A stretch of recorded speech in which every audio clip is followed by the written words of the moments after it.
നമ്മുടെ ഈ സമ്മേളനം നടക്കുന്നത് വല്ലാത്ത ഒരു കാലത്താണ്. വല്ലാത്ത കാലം എന്ന് പറയുന്നത് ലോകത്തെ ഉദ്ദേശിച്ചാണ് ഞാൻ. ലോകരംഗത്ത് എന്തെല്ലാമാണ് നടന്നുകൊണ്ടിരിക്കുന്നത്. ഇപ്പോ സാധാരണഗതിയിൽ എന്തിനും ഒരു നേരും നെറിയും വേണമല്ലോ. പക്ഷേ നമ്മുടെ ലോകത്ത് അമേരിക്കൻ സാമ്രാജ്യത്വത്തിന് ഇല്ലാത്തൊരു കാര്യമാണിത്. അവര് തോന്നുന്നത് ചെയ്യാണ്. ലോക പോലീസ് എന്ന നിലക്കാണ് കാര്യങ്ങൾ നിർവഹിക്കാൻ അവർ പുറപ്പെട്ടത്. നമുക്കറിയാം, സോവിയറ്റ് യൂണിയന്റെ പതനത്തിന് ശേഷം സോഷ്യലിസ്റ്റ് ചേരിക്കേറ്റ തിരിച്ചടിയും ആ അവസരം ഉപയോഗിച്ചുകൊണ്ട് ലോകത്തെ ആകെ തങ്ങളുടെ കൈപ്പിടിയിൽ ഒതുക്കാൻ വേണ്ടി അമേരിക്കൻ സാമ്രാജ്യത്തിൽ നീങ്ങിയ നീക്കങ്ങളും എല്ലാം മനസ്സിലാക്കിയിട്ടുള്ളവരാണ് നമ്മൾ. എന്തെല്ലാം സംഭവങ്ങളാണ് ലോകത്തുണ്ടായിട്ടുള്ളത് അതിന്റെ ഭാഗമായി. ഇപ്പോ ഉണ്ടായിക്കൊണ്ടിരിക്കുന്ന സംഭവങ്ങൾ നോക്കൂ.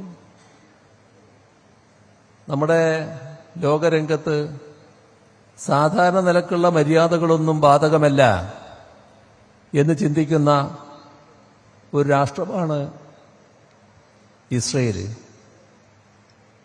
എന്തും ചെയ്യാൻ തയ്യാറാണവർ. ലോക പൊതുജനാഭിപ്രായം ആകെ എതിര്. ലോക കോടതിയുടെ മുന്നിൽ തന്നെ ഇസ്രയേൽ ഭരണാധികാരികൾക്കെതിരെ വാറണ്ട് നിലവിലുണ്ട്. ആ വാറണ്ടിന് വല്ല വിലയും കൽപ്പിച്ചോ? കാരണം ലോകത്തിലെ നീതിന്യായ സംവിധാനത്തിന്റെ മുന്നിലുള്ള കുറ്റവാളികളാണിവർ. പക്ഷേ ആര് വകവെക്കാൻ?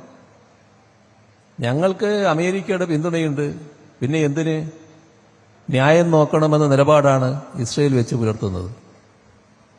ഇസ്രയേലിന്റെ ഏറ്റവും വലിയ ക്രൂരമുഖം പലസ്തീന് നേരെയാണല്ലോ കണ്ടത്. ലോകമാകെ അതിനെ അപലപിച്ചല്ലോ. വല്ല മാറ്റവും ഇസ്രയേലിനുണ്ടോ? ഇപ്പോ നമ്മുടെ ലോകരംഗത്ത് ഇപ്പോഴുണ്ടായ പ്രശ്നങ്ങൾക്കുള്ള കാരണമെന്താണ്? ഇറാന് നേരെ ഇസ്രയേൽ ഏകപക്ഷീയമായി ആക്രമണം നടത്തുന്നു. എന്താണ് ആക്രമണത്തിനിടയാക്കിയത്? ഇവിടെ നാം കാണേണ്ടത് ലോകത്തിലെ രാഷ്ട്രങ്ങൾ ആണവ പ്രശ്നത്തിൽ പൊതുവെ തയ്യാറാക്കിയ കരാറുണ്ട്. ആ കരാറിൽ ഒപ്പിട്ടൊരു രാഷ്ട്രമാണ് ഇറാൻ.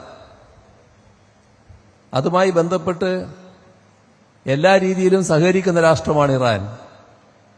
എന്നാൽ ഇസ്രയേലോ? ഇസ്രയേല് ആണവ നിർവ്യാപന കരാറിന്റെ കാര്യത്തിൽ ഏതെങ്കിലും തരത്തിൽ സഹകരിക്കാൻ ഇതേവരെ തയ്യാറായിട്ടില്ല. ആ ഇസ്രയേലും അമേരിക്കയും കൂടിയാണ് ഇത്തരം കാര്യങ്ങളിൽ സഹകരിക്കാൻ തയ്യാറുള്ള ഇറാനെതിരെ പെട്ടെന്ന് ആക്രമണം നടത്തുന്നത്. ഇസ്രയേലാണ് ആക്രമിക്കുന്നതെങ്കിലും ആക്രമണം നടന്നു കഴിഞ്ഞപ്പോൾ അമേരിക്കൻ സാമ്രാജ്യത്വം അതിനെ പിന്താങ്ങും നിലയെടുത്തു. നേരിട്ട് പങ്കാളിയായിട്ടില്ല ആ ഘട്ടത്തിൽ. അപ്പോൾ നേരിട്ട് പങ്കാളിയല്ല എന്ന നിലപാടാണ് എടുത്തത്. പക്ഷേ ഇസ്രയേൽ ആഗ്രഹിക്കും വിധം ഇറാന് നേരെ ആക്രമണം പൊലിപ്പിക്കാൻ ഇസ്രയേലിന് കഴിയുന്നില്ല. കാരണം ഇറാന്റെ ഭാഗത്തു നിന്ന് ശക്തമായ തിരിച്ചടി വരുന്നു. അപ്പോഴതാ യഥാർത്ഥ പുള്ളി പ്രത്യക്ഷപ്പെടുന്നു. ഇസ്രയേലിന് അനുകൂലമായി ഇറാനെ തകർക്കാൻ അമേരിക്കൻ സാമ്രാജ്യത്വത്തിന്റെ രംഗത്ത് വരുന്നു. നേരിട്ട് ആക്രമണം നടത്തുന്നു. എന്താണ് നടക്കുന്നത് എന്നാണ് നാം ചിന്തിക്കേണ്ടത്. ഇസ്രയേല്, അമേരിക്ക അവർക്ക് തോന്നുമ്പടി കാര്യങ്ങൾ നിർവഹിക്കാൻ ആരാണ് അധികാരം നൽകിയിട്ടുള്ളത്? ഐക്യരാഷ്ട്ര സംഘടന ഇത്തരം കാര്യങ്ങളെ അനുകൂലിക്കുന്നില്ല. ലോകരാഷ്ട്രങ്ങൾ പൊതുവിൽ അംഗീകരിക്കുന്നില്ല. പക്ഷേ അതൊന്നും തങ്ങൾക്ക് ബാധകമല്ല എന്ന കയ്യൂക്കിന്റെ ആയുധബലത്തിന്റെ സമീപനമാണ് ഈ രാഷ്ട്രങ്ങൾ സ്വീകരിക്കുന്നത്. ഇവിടെ നമുക്ക് നമ്മുടേതായ പ്രശ്നങ്ങളുമുണ്ട്. നമ്മുടെ രാജ്യം എല്ലാ കാലത്തും സാമ്രാജ്യത്വത്തിന്റെ ഇത്തരം ആക്രമണങ്ങളെ അനുകൂലിച്ചവരായിരുന്നില്ല.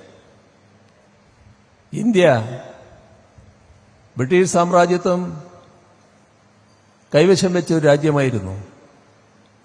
ആ സാമ്രാജ്യത്തിനെതിരെ സ്വാതന്ത്ര്യസമര പ്രസ്ഥാനത്തിലൂടെ പോരാടിക്കൊണ്ടാണ് നാം സ്വാതന്ത്ര്യം നേടിയത്.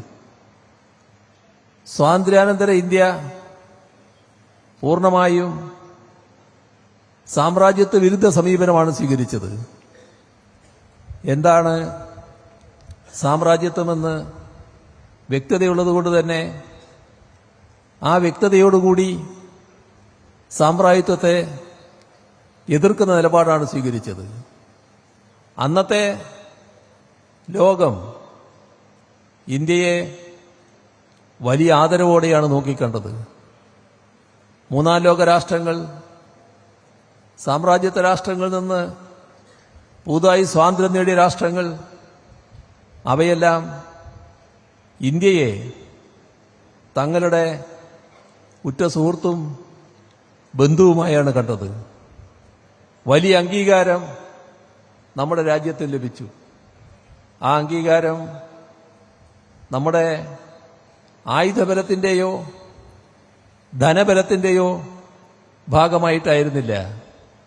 ആ അംഗീകാരം ലഭിച്ചത് നമ്മുടെ നയത്തിന്റെ ഭാഗമായിട്ടായിരുന്നു. ആ നയം സാമ്രാജ്യത്വ വിരുദ്ധ നയമായിരുന്നു.